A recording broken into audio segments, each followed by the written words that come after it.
All right, you're looking live at the state capitol right now, where Chief Justice Brian Boatright addressed a joint session of the state legislature today.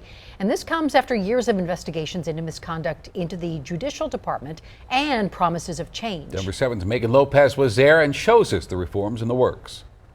This State of the Judiciary address was the first time since investigations into that misconduct concluded.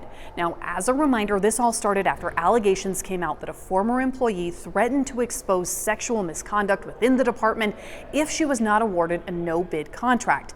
It led to 2 investigations, an interim legislative committee, and a promise that reforms were on the way. Today, Chief Justice Brian Boatright painted a rosy picture of those reforms.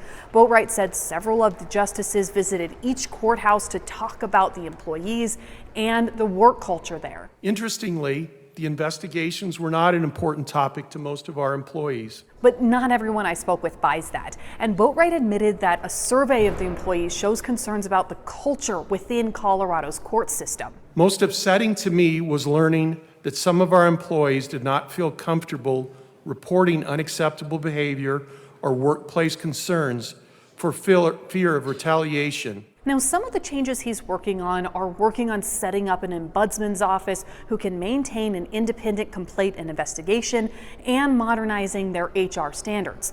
Meanwhile, state lawmakers are working on their own reforms for that judicial discipline process. Another concern is that the whole process is secret until very, very near the end. There's been a lot of emphasis on that. The minute when what's called formal proceedings commence, it's roughly equivalent to charges being filed, if you will, then the proceeding will become public under the changes we're proposing. That's important. But in order to get that change passed, it would then need to appear on a ballot in 2024 for voters to decide. In the end, Representative Mike Weissman says that he too found the revelations of those allegations difficult to watch, and so lawmakers are committed to change the courts that affect so many lives. I want folks to have confidence that legislators in this building have been very concerned and have worked very hard on it. In the Colorado State Capitol, Megan Lopez, Denver 7.